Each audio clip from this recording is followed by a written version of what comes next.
Good evening, ladies and gentlemen, and welcome inside the latest edition of Across the Cavs. It is Monday, August the 21st, a whopping 65 days away from actual Cleveland Cavaliers basketball. You go 52 days, rather 50 days, you got the preseason opener. But to my left, we got Justin Rowan. To my right, we got Carter Rodriguez. Who are they? You know them as the co-hosts of the ChaseDown podcast. They're going to have a lot to talk about with me. We're introducing them officially after this on Network 216.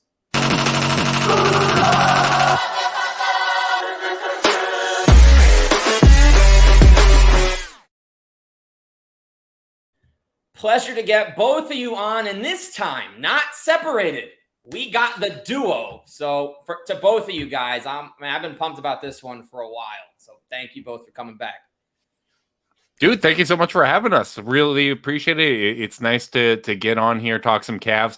I got to admit, when you were talking about how long it is until Cavs basketball, that still sounds daunting as hell. Because that seems too far, brother. That was not good news, and you presented it like it was good news. No, yeah, my head just went automatically to show planning, and okay, I do the math. I measure time in how many podcast episodes we have. And that's still a lot of podcast episodes before there's actual basketball to talk about. No, you're right. And the thing, I don't know how to turn it off. When I get frustrated, I bring the energy up. When I'm excited, I bring the energy up. When I'm sad, I bring the energy up. So I think I gotta work on some kind of switch. Because I'm really sad personally. Like, it hits deep down that we can start looking at buying Cavs tickets right now. But yet, it's going to be 2 months. Think about how many birthdays, occasions, plans, meal times you're going to cook, everything. How many diapers you might change between now and then. It's just like, come on. A truly unthinkable amount, Zach. It's stacks on stacks. But while since the season's ended, though, what's been up with you guys? What's been your kind of favorite part of the summer? Cavs Summer League getting it done, a new roster. What's been your favorite part of this? You guys off-season part. Just want to start. Oh, Carter, we'll start with you. Carter will start. He's the optimist, so go for it. Yeah, well, I mean, it's been a nice summer. Like, I feel like the team did everything I wanted to see them do. They attacked the off season the way I hoped I'd see them attack it. I have very few notes for the decisions they made, and then you have Summer League, which was an absolute blast. And so I feel like it's been a nice little palate cleanse of an off season after a really ugly end of the season. I think everyone was, appropriately miserable and frustrated after getting, run out of the playoffs in 5 games by a team I'm still pretty sure is not that good. Mm-hmm. So, I think like they've done everything that they can do to make the offseason more palatable. And then, privately, it's been nice just to, go down to 1 pod a week, get a little more family time in, all that fun stuff. So, but I'm jonesing for more hoops. What about you, Justin? Yeah, I'm starving. Like the CEBL season's now over. I no longer have my Sea Bears to keep me happy and give me my basketball fix. Like Carter, I was thrilled. Like, when we were doing off-season prep, even before kind of the off-season got there, the top target that we could think of was Max Strus. So the fact that the Cavs went out and added him, and then added Carter's kind of like favorite plan B option in George Niang, that's pretty ideal. Like, we're closer to that situation where it's really going to come down to how good the core is. And I think that's the position you want to be in, where, the supporting cast isn't that heavily featured in the conversation. I think we can really kind of get to that next stage and continue to see how the core blossoms. But I'm itching for Cavs basketball. I'm a little disappointed to see that the Cavs game in Minnesota is so late in the season. I always like to see if that's early. If that's in the fall, that's a nice, easy drive for me. I think only about 7 hours of drive. I consider that easy. But I'm dying to see some Cavs hoops. I'm spoiled. I'm in New York. I got the Nets on opening night. We just got to get a good deal. Just got to find the right price. What a world! I'm very lucky to have that. Try to get you a media credential. I'll bet you could sneak one in. I'm gonna try. I can see. I got the blue check now. Might not be the same blue check. We're working towards it, but it's still blue, right? Well, now that you're getting those X payments in for all the engagement and whatnot, you got to fly us in for a live podcast. Yeah, like we'll do the same three-way for the home opener. Let's do it that way. If I know way. anything about those payoffs based on what a few screenshots told me, you should be rolling in the dough, Zach. I got a whopping number. I'm not going to say it out loud, but we'll use our telepathic abilities because we all know each other so well. $10,000. Oh my gosh, that's amazing. For business, I'm getting business class down in Brooklyn. Right. This is going to be nice. You got business. Well, if only you could fly directly into Brooklyn. They don't make it easy. You know, you got to fly to LaGuardia or JFK. Then you get off, and then you hop a subway. Zach, I live in Columbus, Ohio. I haven't had a direct in 4 years. I was about to say everything is Minneapolis and then somewhere. That was some New York ass privilege on a Midwest podcast. I'll tell you what, Jack. Not that type of direct. More like direct. Like you can't fly into Brooklyn. Like obviously, airports. You're flying into the city. Yeah, it's still the same city. It is still the same. We have to tease you. We have to tease any big city exceptionalism that we see. And what's funny, I'm in Rutherford, so I'm where the Nets used to be. Oh wow! Yeah, I am now, not when they played there. But that was my NBA beginning, going to Nets games and watching LeBron once a year was how I got my Cavs fix in the early 2000s. A lot of fun. That was my favorite. It was always in the winter. That arena would go from 5,000. And they'd have full seats, quadruple the price. Braun made that place incredible. God bless. Great one. And then you got Vince Carter, Jay Kidd, and RJ on one side. That one random year of Nenad Kristic averaging 16 points a game and looking really good. This is what guys naming players. Nenad Kristic season. This is my absolute favorite type of podcasting. Just dudes listing players. Like I love that team. I could talk about them for a while. These grids, and we're going to get to it a little bit later, but the grid games for me have just been so much fun because all these names just sit up here and there's nothing to do with them other than call people up and be like, hey, remember when Tony Petit was a Cleveland Cavalier? You know, what a guy. What a guy. It's a great time. Cavs, Magic, Sixers, Celtics, Nuggets, I think, for him. He's been everywhere. I didn't know that's not in my notes. It's just in my head. I was about to say, oh my God. That's amazing. It's stuck. I've done so much during this off season. It's really the first time I've tried to be as engaging on the social as much as during the season. So I've just learned way too much information about things I never thought I would know. And it's sticking. I don't know if that's good or bad, but nonetheless. All right. So before we dive back into the Cavs, guys, so it's been a few years now that the ChaseDown podcast has been the official podcast of the Cleveland Cavaliers. So what's changed for you guys, whether it's recording, whether it's opportunities with it since that happened versus when you first started? Justin? Well, one, I think we've just gotten better at this. I think Carter doesn't get enough credit for just how much work he does behind the scenes, doing the producing, getting it live on YouTube, thinking about ways to kind of improve the logistics and continue to kind of expand our reach in those ways. So I think he deserves a ton of credit for that. And in terms of the content, I don't think we've had to change too much about it. I think that was part of what made this opportunity so attractive was we didn't really have to change what we were doing. We weren't really changing how it feels. The only thing that I necessarily notice, like reflecting on kind of how I do things, is, I just put a little bit more thought into, how I'm feeling in the moment, right? Like I just kind of feel like the Cavs have given us so much freedom to express what we feel, to be critical when we want to be critical. And I just apply like that extra like 30 seconds of thought to, okay, how do I want to phrase this so that I'm really making my point clearly and that I'm being respectful of the partnership while still getting across how I feel in all these situations, and maybe a little less cussing than I would have done at other times as well. We've actually never got instructions on that. I just feel like, you know what, let's keep it a friendly show. Like a smart thing. Yeah. It just feels like one of those kind of intuitive things that doesn't really need to be said. Carter, what about you?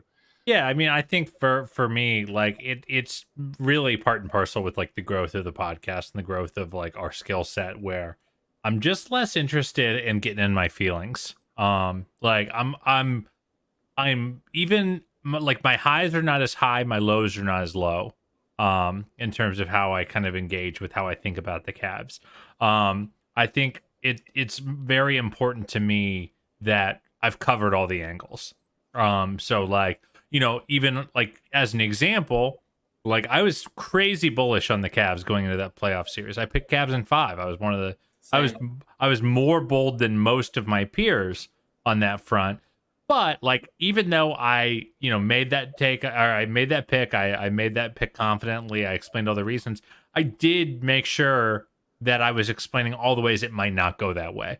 So I think like I'm less interested in like going out on a limb and being right, and more interested in like, did we cover the topic thoroughly and in a way that but like really does justice to what we're talking about. Like we're always going to skew a little bit more positive, just because we like being fans and we want to have fun.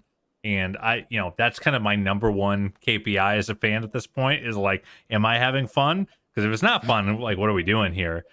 So like I think that's probably where things have changed, but I actually don't think that the relationship with the team has done as much as just we've just been now doing this thing for 6-7 years. Yeah.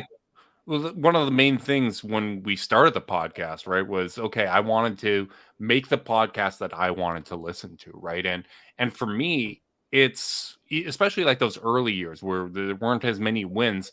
It was okay, I'm trying to find angles for people to like, here's something to focus on, here's something to keep you interested, here's why you should care about what's happening on the court. And, like in some ways that's helpful when you do have the partnership with the team, which I mean, a lot of the winning started after they brought us on. I'm not going to take all the credit, but I think we should at least be aware of that correlation equals causation. But like it's also just beneficial, like for the partnership because we're trying to find reasons to why to be interested in the team, right? And like Carter, I find I will my takes on the podcast are going to be more measured than how I'm actually feeling. Like, and sometimes that's okay. I'm going to try to find what's kind of a nuanced way to look at this when things are bad, but also like when things are good and I'm feeling really up. Like Carter, I want to kind of explain all angles, make sure that we're covering the topic thoroughly. And like right now, I'm probably about like 20% higher on the team next season than I've been on the podcast even. I'm trying to temper expectations here and I'm trying to keep myself in check because I'm very excited about what this can be. Oh yeah. And you got to be careful. We got a lot of hype possibilities with some of the topics we're planning to talk about. So I'm gonna hold you to that. No 65 win prediction. They're not winning 65. And if they somehow do, I guess you can't see it. We'll see.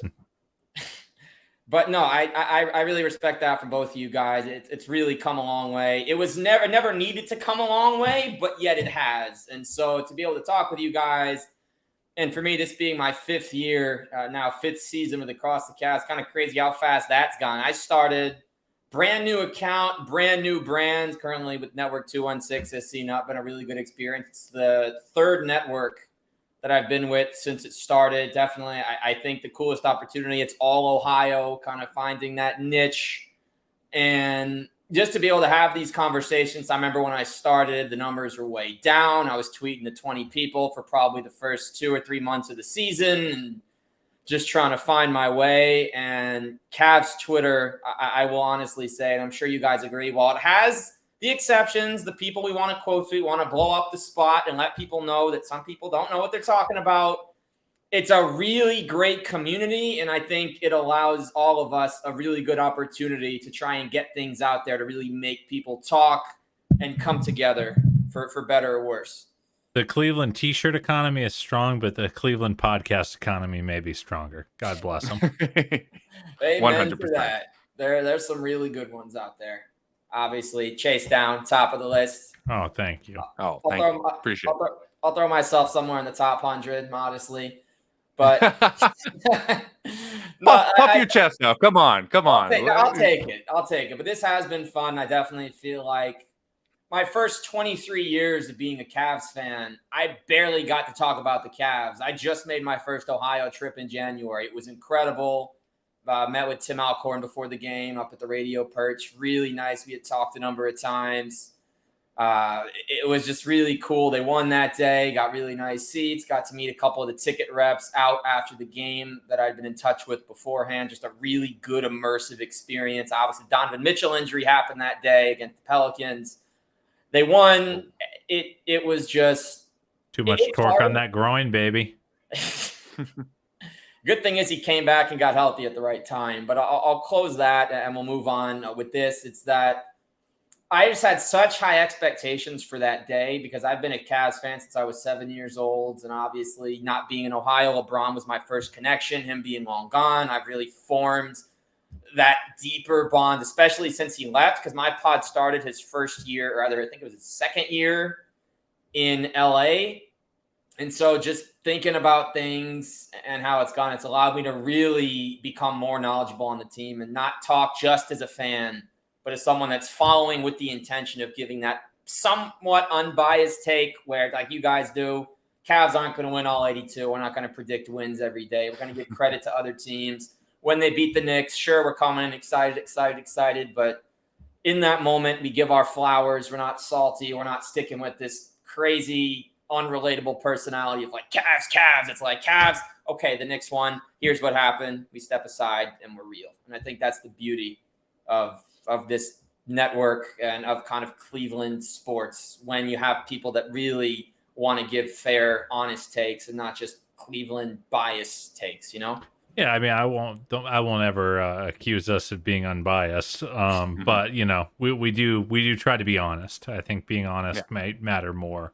Than being fair, you know, or being unbiased. And you know, we just want to be not stupid. I think that's more important to us than being unbiased. Like honestly, my least favorite thing is when I listen to podcasts and people act like, you know what, I have transcended the concept of sports fandom, and you know what, I have no biases, I have nothing like that, and this is how I talk about.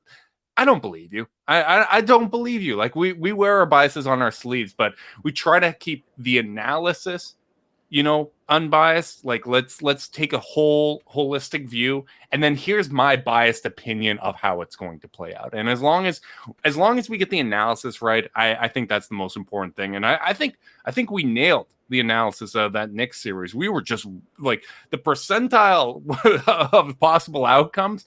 That was not a fun one. And even when I did the recent podcast where we were recapping that series and talking about the Knicks offseason, we both agreed, like, you play that series over 100 times, it doesn't go 5 games in the Knicks' direction very often. Like, that's just how it went. But you know what? They won the battle. We won the war. A lot of their free agency targets, like Max Strus, we got them instead. So you know what?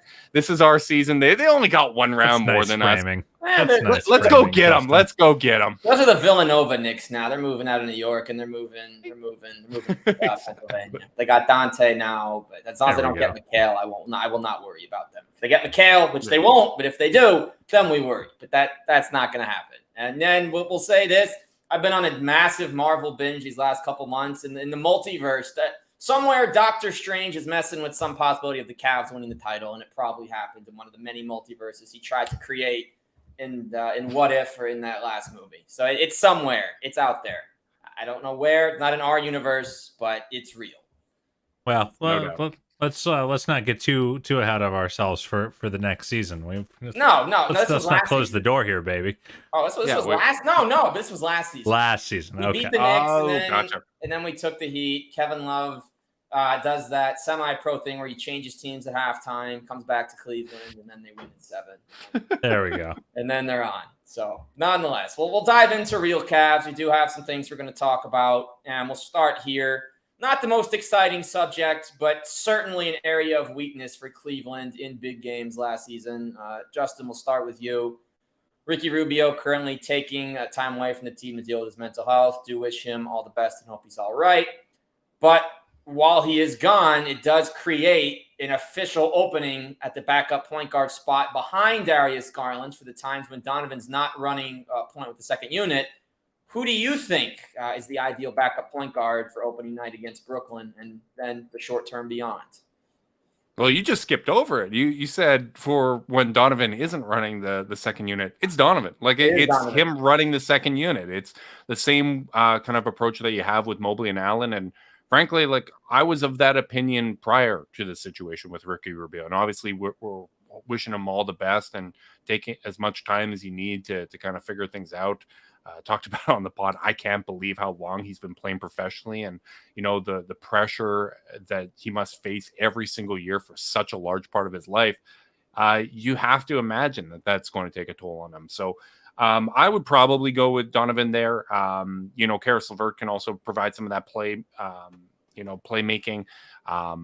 Those are kind of the lineups that I'd like to see even Isaac Okoro out there with them, like Donovan, Okoro, and LeVert. I'd be interested to see, just having Okoro set some screens for Mitchell, getting him the ball off of movement, off of those kind of actions, and seeing what he can do with more spacing and some playmaking around him. I'm interested to see how those second unit minutes go. But I think if you do need to play a backup point guard, I'm pretty comfortable with Ty Jerome having that role. I think the one of the beautiful things about the Cavs last season is they did have a lot of playmaking at different positions. I think that's how they were able to have such good offense throughout the year, despite not having a lot of floor spacing. So I really do believe in kind of the secondary playmaking that they have on the perimeter. Obviously, Evan Mobley is going to be a part of that as well. So I'm fine not really making a move to bring in more help at that position. Yeah, I mean, here's the reality. I agree with Justin. I also agree with him that this is where I was even before Ricky's leave of absence. Really hope that Ricky kind of is able to take that time and find himself in a healthier place mentally. But when you're looking at kind of what this team did in the offseason, they're probably going to start Max Strus, right, at 3. And that means that there is a real crunch on the wing all of a sudden for a guy like Isaac Okoro, guy like Karis LeVert. And the reality of the situation is, like, you're going to want to get a guy like Isaac Okoro minutes. He's really the only perimeter defender specialist on the team. And that's something they're giving up if they're going to go with Strus in the starting lineup. So there's the Okoro factor where I'd rather get those minutes. There's also the factor that this is a small backcourt, and if you're playing a backup point guard that it does not have wing size heavy minutes, really you're just going to be small most of the time out there. And something that I think one lesson I think that the Cavaliers learned from this last season was positional versatility and stylistic versatility are really, really important. So kind of consigning yourself to 48 minutes of 2 small dudes in the backcourt, like, I'm not super into that reality in any construct. So if Karis LeVert is getting a lot of those backup 1 minutes, if Donnie's getting those backup 1 minutes, like, not only am I comfortable with that, I think it's actually what the team needs to do, because like they need to find ways to upsize their lineups at the 1, 2, and the 3. Yeah. And even if Ty Jerome comes in, right? Like he's a 6'5" he has a wing guard, size, which is nice. Yeah. Yeah. So look, I think that's probably the best way to go about it, because if you're going with existing personnel, you're not playing anyone under 6'5" other than Darius Garland and Donovan Mitchell. And I think that even though they don't have a lot of those guys in like that 6'7" to 6'9" range, they have a lot of guys that are 6'5" to 6'7", and I think you can kind of make up for some of that in the aggregate, especially when you're playing 2 really big guys in Mobley and Allen. It's hard to be a positionally small team. It just is, and when you got to the postseason last year, like, despite the fact that they had this reputation as the team that plays really big because they play the 2, the 2 bigs in Mobley and Allen, they were the only 2 bigs on the team. And even at the 2, the 3, the 2, the 3, and the 4, outside of those guys, they were undersized at all those positions. So I would love to see them try to find ways to upsize, to get a little bit bigger on the perimeter, because that allows you to switch a lot easier, allows you to attack mismatches a little bit easier. And ultimately, I go back to that stylistic versatility. Like, if you're going to win at a high level, you got to play in a bunch of different ways. And I think making rotational decisions like that will help them. Certainly, Dean Wade is someone that some people are hoping can bounce back. Shoulders feeling better, might be able to start shooting well again. Could be part of that slightly size up in that 8th or 9th man roll off the bench. Ty Jerome at 6'5", a year with the Splash Bros, certainly doing wonders for his confidence as a shooter. He's put up great numbers throughout his first couple of seasons in limited minutes, kind of similar to George Niang, where they're not going to play a ton, but you put them out there, they will score at an effective rate that you're comfortable enough letting them play when need be. So I would feel comfortable with Jerome. I am fine with Mitchell. I just feel, obviously, we don't know what's going to happen health-wise, but on a fully healthy roster, when you get to the big games, you are probably going to see Donovan as the backup one.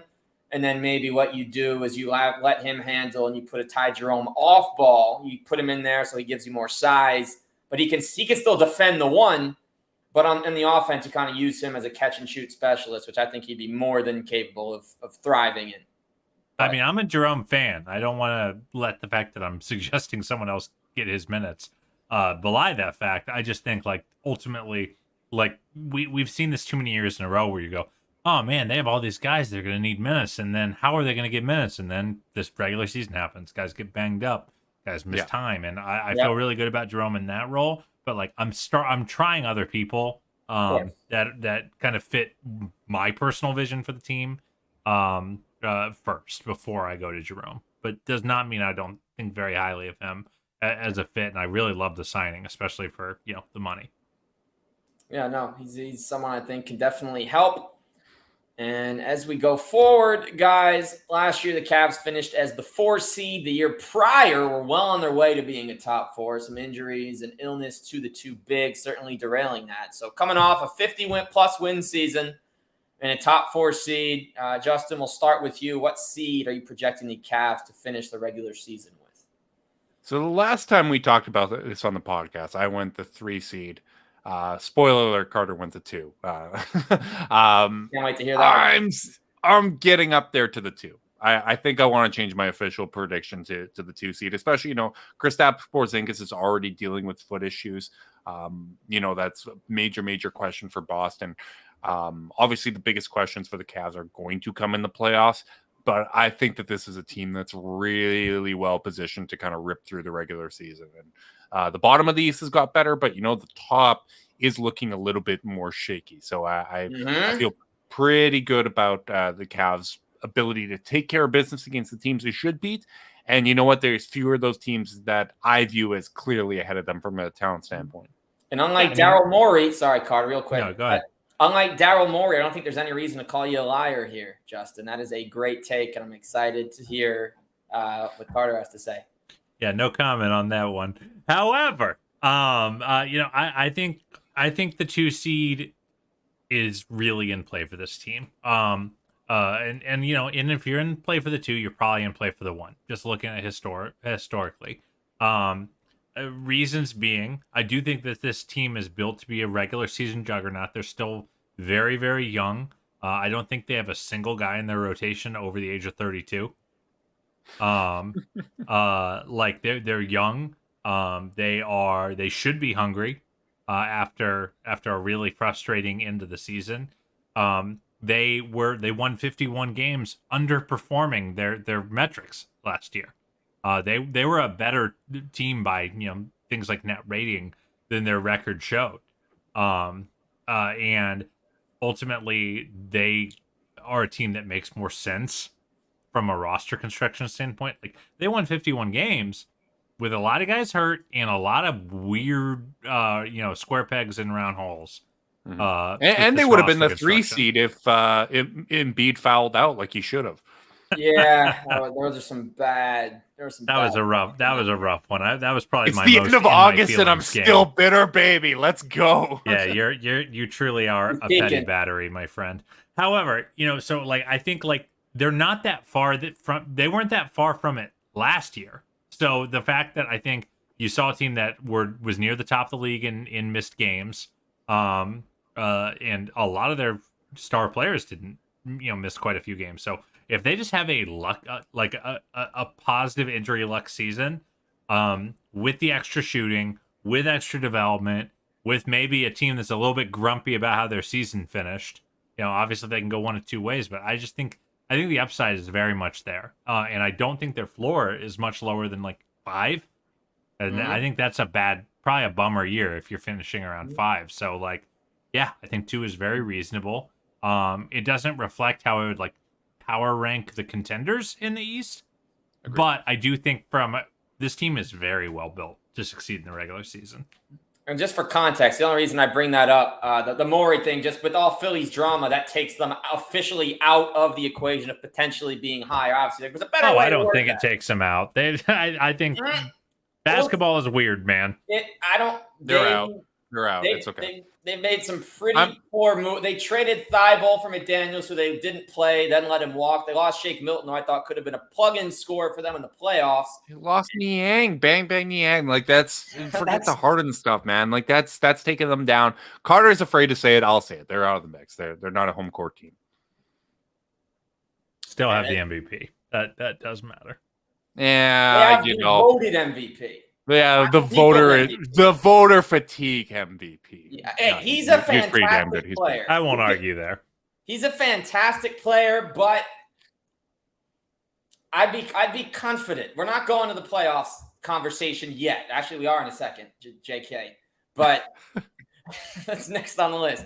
But I would trust Cleveland to slow him down over the course of 7. We're not here to discuss that exact point, but again, there's just some dysfunction there. Yes, they bring in a new coach who has a title. We'll see. He's just known for running his starters a lot, which is actually what the last coach already did, and it did not work.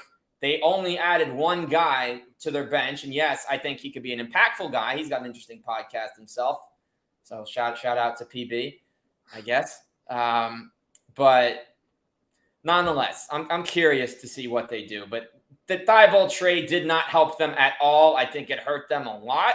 And losing the only get from that, you still got Furkan Korkmaz. Nothing he's going to make a difference on the court per se. He could. He has in a few years. Still requesting a trade. He might not even be included in the potential Beard deal.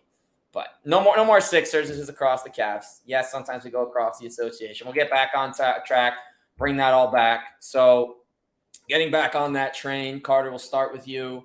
How far in the playoffs do you think the Cavs would need to go in order to consider the year a success? I think winning a round is like kind of the bare minimum. So in that sense, I would say yes, that is what they need to do. And I just think the league is just so darn good that like to say like conference finals are bust, like I get it if you're of the opinion that this team, were total failures for losing in the first round, then maybe you're not going to grade on a curve. Maybe you're just going to kind of roll and say, well, they should have won one last year. I'm not changing my expectations on the curve, so they need to make the conference finals this year. I'm just not going to be there. I think they got to win a series, and then they got to look good in the second round. They got to challenge their opponent. But like, I'm not going to be like, if they draw the Milwaukee Bucks in the second round, I'm not going to be like, they didn't beat Giannis, blow it up. That just doesn't make sense to me. Yeah, I think it really matters how it looks, right? Like, not all playoff wins are made equal. If that Embiid foul did happen and the Cavs were the 3 seed, they would have played Brooklyn in the first round and they would have smoked them because Brooklyn was not a playoff team after their trades. Like, that was a team with a losing record. They were not good. It's okay to admit this. Carter knows I randomly just have this beef with the Brooklyn Nets. But if that happened, a lot of the same shortcomings would have still all been there, right? Everything we saw against the Knicks, those issues when it comes to personnel, when it comes to shortcomings that they had individually, all of that would have been there. I don't know if it would have shown as much against the Boston Celtics just because that's a different matchup and they played Boston really well all year, whereas the Knicks, they seem to struggle against all season for one reason or another. But in all likelihood, the lack of experience still would have come through. All of those shortcomings would have come through to some extent in that series. I think the Cavs absolutely have to win a round, and you have to look competitive. You have to look good in the next round. It can't look like there is a massive chasm once again between them and whoever else they play. I think they very well could win 2 rounds, but I think the most important thing is the Cavs looking like they belong and not like they are a tier below the upper echelon of the Eastern Conference. I don't think that can be the case again this season. I think with the 17 national TV games this year, finally without LeBron around, they're really, and I know half of them are on NBA TV, but I think it's a huge step up for them getting used to higher spotlight games more often, because obviously Donovan's used to it, but a lot of the other guys they haven't played a ton of national TV regular season games in their careers. So I am excited for that maybe some of those casual. It's still not enough. I'm taking that as I'm taking it as a slight. It's a step up. I think they're a year. If they keep this, we'll see what happens next offseason. I could see them going up to 22, 23. But it's a step. Obviously, most of these games, they got 2 games against the same teams, 2 to 3. Got a couple Nets games, couple Knicks games, couple Bucks. They got a Celtics or 2 in there again. I'm excited just from that to see what the general public actually thinks about the regular season Cavs. We never get enough real regular takes from the main. So I'm excited to see what the big folks think about what they're doing before they start calling the playoff games and before they go into those ESPN pick'ems that end up getting memed after because one team ends up pulling an upset. But nonetheless, from the Cavs to LeBron James. So Carter, I'm just curious about what both of you guys think about this one. When you watch LeBron and the Lakers, do you still root for him and them as a team? Is it a case of indifference? Do you enjoy watching him, but you don't feel as strong about his winning and losing? Where do you stand? I root for the guy. I feel like I have my PhD in LeBron. I understand his game like so thoroughly. And when you understand his game that thoroughly, I think you appreciate it. I always like to describe him as America's most successful child star. Given how famous he was at how young he was, like pretty normal dude, I mean, he's corny, but hey, I'm a dad. I can get with corny. But mostly, like I've always said this, I am predisposed to basketball savants. They are my favorite players to watch, people who are just geniuses on the court, that like sure, like they have physical tools and that's important, but like what makes them special is their comprehension of the game, their ability to see things I don't even see with a bird's eye view developing. So like I think that's why I love watching the guy play. I think I've invested a lot in kind of rooting for him, and I think he's the greatest player to ever play the game. So like there's a predisposition towards greatness at a certain point. So I definitely root for the guy. I'm not sad for him when he loses anymore, because he's not on my team. I'm not like bummed out like when the Lakers lost that series. I was like, okay, but like I was kind of rooting for the Lakers to make it competitive, make it a series, because I just I'd like to see him win one more. If the Cavs aren't going to be the ones winning it. Yeah, I'm in a similar boat. I don't Except grumpier. Yeah, just a little grumpier. I'm a little more jaded with the whole thing. Like Carter, I think he's the greatest player of all time. I was very happy to see him win with the Lakers. Honestly, I was very happy when he won his first title with Miami. I think that was a healing moment for me for one reason or another. I'll work through that with my therapist, but it was something that I was happy to see. I don't actively I'm not ever going to sit here and like cheer when the Lakers make a great play. But I would be happy to see them win another championship just so that, he can get another one because this is the hardest era ever to win championships unless you're adding KD to an already great team. So, anytime you can get over that mountaintop, I think it's significant. Yeah, well said from both of you guys. My feelings on LeBron, and LeBron was the reason for my Cavs fandom, as mentioned. I was going to games in East Rutherford. I was actually a Nets fan until I was 7. They drafted LeBron. I did make the switch. It's permanent, of course. We're going on now 21 years. And when he left, I remember reading the news. I was very shocked, but I was mentally prepared for him to walk away. So I remember I was going into 8th grade at the time. And I decided then and there, I knew I'd been as big a LeBron fan as a Cavs fan. And I decided no matter what happened from that year, it's Cavs for life. I don't care what happens. He could go anywhere. It won't change. But I decided that if the Cavs don't win while he's there in that last season, which unfortunately they didn't, Boston got in the way and then took off the jersey in the hallway. That was it. I wanted him to win one. And once he won that one, I was the biggest, unfortunately, I was kind of the biggest LeBron hater for 2 years. Realistically, though. Realistically. Like, we're watching him and we're still appreciating what he's doing. We're just not actively cheering him on as he's doing it this time. It's still happening. Like, he's still great. He's playing incredible. Like, I'm not going to be mad when it's over. But while I am watching the game for 48 minutes, I want whoever is on that other side to just dominate. I want him to play poorly. He's gone. Which is why you were out here just like foaming at the mouth, cheering at Roy Hibbert post-ups. Like, let's go. Let's do this. Dream shake, baby. I was. I like those Pacers teams were interesting. Shout out CJ Watson. He was on the grid. I got him on the grid last night as a Pacer to win 55 games. Less than 1%. I don't know how. But hey, buddy. They were fun. After they won that first title, I was in the Fear the Sword message boards saying that there was a conspiracy that LeBron was coming back in the summer of 2014, that the Cavs were going to win the 2015 title. I was off by a year. It would have been right if everyone didn't get hurt, but I was feeling prophetic. No sources, no nothing, just vibes. And you know what? It ended up almost coming true. And of course, he came back. And that's when the Dellavedova fandom really began. Well, for me, it started earlier, but he's been my favorite player for 11 years. He's only been on the Cavs for about half of those. He's been in Australia now twice. The Kings, the Bucks, all the jerseys are in my closet. Kings, Bucks, NBL got rebuffed. I had one. They said it was out of stock a week after my order, unfortunately. But I finished my Cavs, LeBron, with this. Then we'll move on. I think the biggest thing for me, and I don't know if it was the same for you guys. Maybe it was a little different.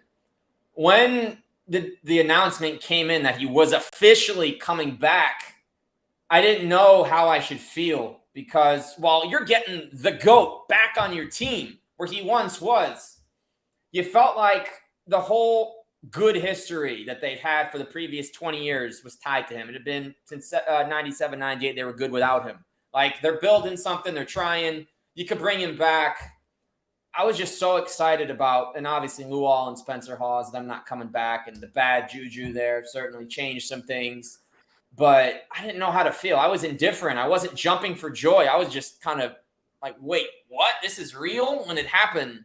And no, I lost my mind. I was jumping for joy. I was so excited. I at the time I was already getting like the message anymore, man. Yeah, I remember running around. I was working in a call center at the time. I was just talking all kinds of mess to people there. And I was like, I'm getting texts that a Kevin Love deal is already done, like trying to be my own Woj back then. And I was like, hell yeah, let's go. Let's do this. We're got Kyrie, Kevin Love. Kyrie's going to be the third to these two top 5 players. Tristan's there. Dion's going to kill it. This is going to be great. I was over the moon.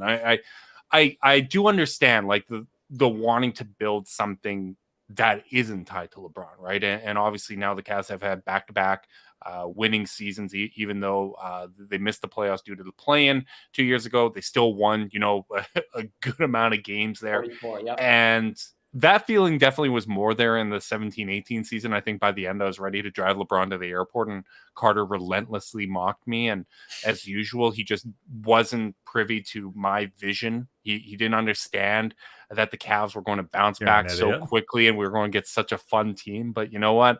I'm here to be that guiding light for him. And once again, I was right.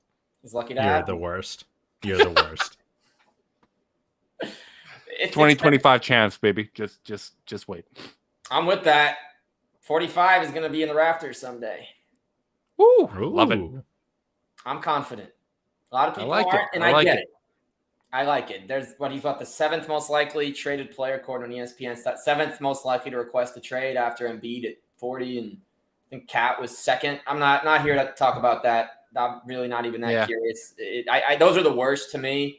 Player comes out, requests trade. Like, I'd love to just see it happen. We don't need to know this. It's just drama for the sake of drama. Like, just do it. The GMs can do it.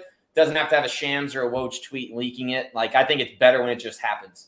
It always is. This number 0 potentially changing teams, joining the East, has just been a long, long summer saga that it's not even news. If it happens, it won't even be newsworthy because we're all expecting it. We have for 3 months now. But anyway, enough of that. So going back to the grid kind of briefly here, just curious, both of you guys here. We talked about Tony Battie earlier. Are there any random Cavs stints, for better or worse, maybe the half-season rentals, the draft picks that didn't pan out, that really just stand out to you as just like Luke Walton? What an era. Washed Luke Walton. I don't think, did he ever play again after that Cavs season? No, Maybe one more season. Game and then he walked. I'll tell you what, that man on some of the dumbest teams you've ever seen play basketball. IQ below 0. Those teams were. They had a lot of skill, a lot of talent, and no know-how. And this old man with a bad back came in and just juiced those second units with Maurice Spates, CJ Miles, Sean Livingston, Duke, Wayne Ellington, baby. Wayne Ellington. It was so fun just watching a guy who had so little left to give in an NBA court just be like, I know how to play basketball and I'm going to lift up every lineup I play in as a direct result. And it doesn't matter that I can't really shoot anymore, that I can't really finish anymore, that I'm just going to be in the right places. It's so emblematic of the things I love about basketball. That it's not just that it's the physicality and the skill is a huge part of the game, but like there is this secret third level of just understanding of on-court geometry and again seeing those things that before you see them. So very, very fond of the Luke Walton era, however short in Cleveland. And he's back on the team as an assistant coach. No, half a season. He didn't play the second year? I thought he... I don't think so. 2 years. Hold on a second. He played 2 years. Yeah. 2 years for the Cavs. Yeah, then I believe you. 12, 13. Okay. Sorry. Either way, God bless him. He was super fun to watch, and he would be my pick on the hoop grid. Great answer. Yeah, I was excited to have a basketball genius like Luke Walton on the bench. I think that's good for the vibes. I'm gonna go with one that didn't work out, but so near and dear to my heart. And I think if he just would have came to the Cavs like a year or two earlier, would have been an absolutely perfect fit. And that's Anthony Parker, just like ahead of his time as like the perfect kind of 3-and-D role guy. He would hit turnaround corner threes with the Toronto Raptors. I was a big fan of him there. Mm-hmm. Just had that length, had the shooting, just so smart. I believe he won an MVP playing in Israel prior to coming over to the NBA as well.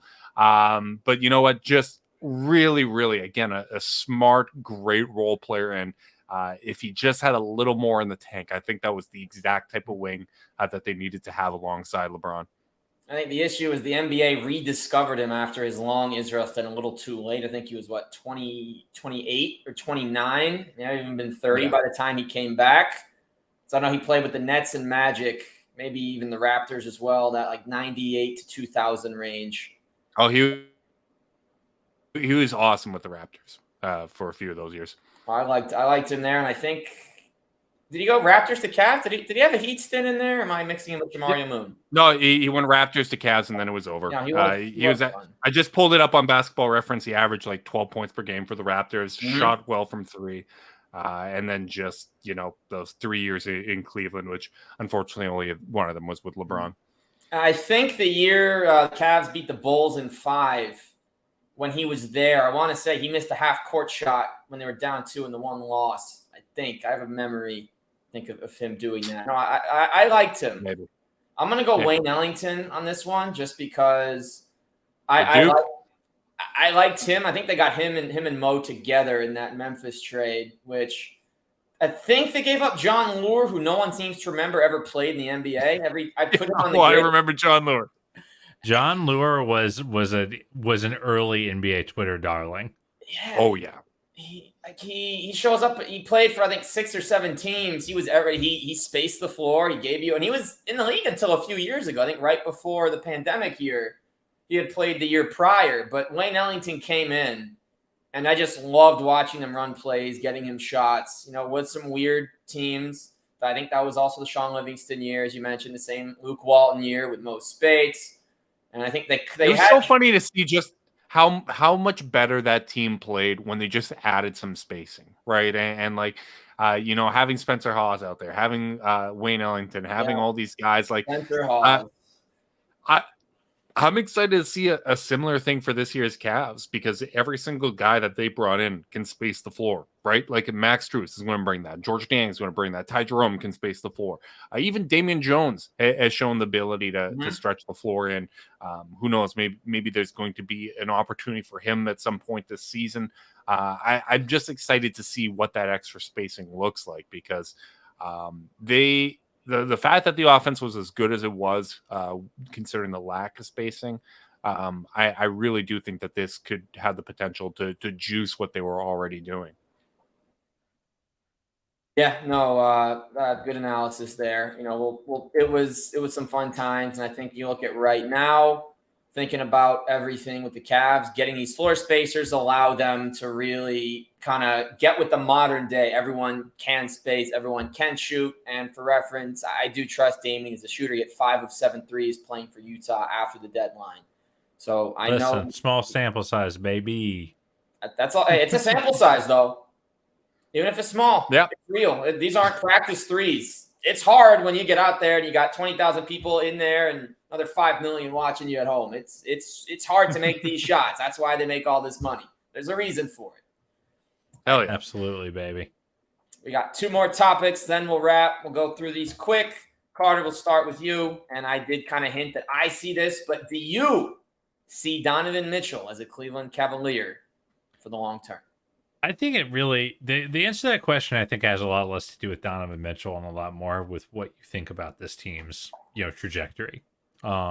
If you think that this team is going to continue its upward climb and get better every year, then you probably think Donnie is going to stick around because I think Donnie cares about winning. If you think that this is all going to go to hell and they're going to have a bad year or kind of max out what they were last year, then you probably don't think he's going to stick around. But like, do I think he's got like some agenda to leave? No, I think like Justin always says this. I'm going to steal your answer before you answer, Justin. But like, if you have a superstar player, you're auditioning for them every year. And like, the reality is the Cavs are constantly auditioning for Donovan Mitchell's continued services, and if they ever are trending in a direction that he thinks is not the right direction, he'll probably want to get out. I don't think that makes him special or unique. I don't think that makes Cleveland special or unique. I think that's just what basketball is these days. Yeah. Teams are going to covet Mitchell. They're going to covet Garland. They're going to covet Mobley. Like that's just the way it's going to be, right? Like you see it with stars on, glamour markets, right? Like it's how much of the conversation has been dominated by stuff like that. And I think when you look at Donovan Mitchell, the thing, like even in Jason Lloyd's article, right after the Knicks series, right, which kind of got everyone talking about, after next season, they're going to have the opportunity to extend him. And if he doesn't want to extend, they have to look at trade options, right? Even in that, Jason Lloyd has consistently reported the most important thing to Donovan Mitchell is winning. And I think that's why what Carter said at the beginning, that it's about how good the core is. That's the most important thing, because no matter where Mitchell goes, he's not a good enough playmaker to be a full-time point guard. So he's going to be playing next to a point guard, which means it's always going to be a small backcourt, which if you're going to have a small backcourt, you're going to want front court help to cover up for that.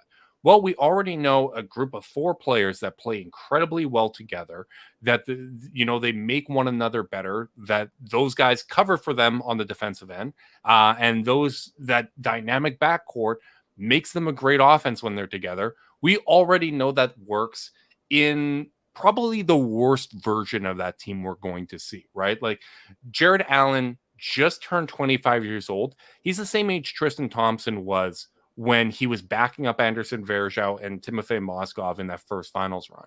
Like this is typically the year that you start to see centers really come into their own.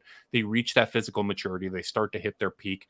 Evan Mobley probably has 2-3 leaps ahead of him. Darius Garland, I think, has a great chance to make another leap this season. I think he can go from all-star snub to in the all-NBA conversation. So if these guys are as good as we think they are, this is the best situation for Donovan Mitchell to win. And if his priority isn't winning, which there's no reason to believe that, but if it isn't, then it's about lifestyle, then the Cavs are going to be in a good position either way, because, you know, as much as it would hurt to move off of that, if the core is as good as we think they are, they're going to be able to get a good return from Mitchell, and they're going to build around that. So I don't worry about it. I've spent too many years, like, we talked a lot about the past of the Cavs. Like, I spent too many years worrying about free agency, worrying about LeBron leaving, worrying. I want to enjoy the hell out of this, because this is, you know, this is going to be one of the best Cavs teams that we've seen. Certainly one of the best without LeBron. And I want to enjoy every minute of this. I think that this is a special core that has a long runway ahead of it. And if they're as good as I think, Donovan Mitchell's probably going to be signing an extension next summer. Yeah, we will see how it plays out. I'm very excited personally as well at the potential of this year's team. We asked the final question, Carter, then Justin, and then we're out. On the off chance Bronny James available, the Cavs have a draft pick. Is it worth it to potentially try and get the King back again? Or am I asking an absurd question? I mean, I get sure. I mean, I think that their first priority should be building a team that any good player would want to come to. You know, like and it does kind of seem like LeBron has started to distance himself a little bit from the "I'm definitely going to play with Bronny" takes. I think you should take those kind of breadcrumbs, for what they are. You know, like one thing I do think is funny is what if Bronny doesn't want to play with his dad? Maybe that's too big of a too big of a spotlight. So, like, sure, like I guess I think what you're really asking is, would I be down to have LeBron back on the team? And of course I would. I wouldn't trade the farm for the guy. But if he wanted to come on like a mid-level or some ridiculous minimum deal because he wants to involve the core, or like wanted to come for like a retirement tour, absolutely. I'm a sentimental guy. As I mentioned, I've spent much of my adult life rooting for the guy. So like, would it be fun to have him back? Sure. Would the circus be a little annoying? Sure. But like, to some extent, I kind of, I've successfully distanced myself enough that I can kind of see that the silliness of the circus for what it is. And it doesn't bother me quite as much as it might have used to. So sure. That is my official answer. Sure. Yeah, that would be one of the most annoying ways for my 2025 championship prediction to come to life. I'd be game for it. And obviously, like, we don't know what the health situation is with Bronny either, right? Like, that was a very, very, very scary situation. I can't imagine what's going through the minds of the entire family, and that's going to be something that they're going to have to weigh. But I'm not blowing up the core for it, but if he wants to come on mid-level or there's a realistic sign and trade possibility there, that would be pretty exciting. Like, if that's how he wants to spend his final year, I don't think there is a fit that makes more sense with this core four than a player like LeBron James. And that would just be ridiculous, because I think even in his advanced age, slowing down a little bit, that is just the perfect connector, and I think it would bring a lot of valuable experience. And depending on how many years he wants to stick it out, if he wants to make it a 2-year run there, he can get up to 6 rings, and I have no complaints with that. That would be a lot of fun. Yeah, well, we'll certainly see how it does go. This does bring us to the end of today's show, folks. Carter and Justin, a pleasure to have both of you on, and I look forward to running it back as we get into the season. That was cute. We both saluted you. I was just laughing at that too. Hey. Good God, I spend too much time with you, Carter, virtually. That's what that is. That's a great thing, honestly. Hey, that's the beauty of the times we're living in today. We can do this all virtual, and you still feel like you're best friends in the sense that you were if you were sitting across playing a board game in real time. It's one of the longest relationships I have in my life with this guy. I talk to Justin more than everyone in my life except my wife. And I'm sure that you guys make a great 1, 2, 3 trio in any game you play together. Hell yeah, brother. Amen. Justin Rowan, Carter Rodriguez, I'm Zach Weiss saying so long from across the Cavs on Network 216.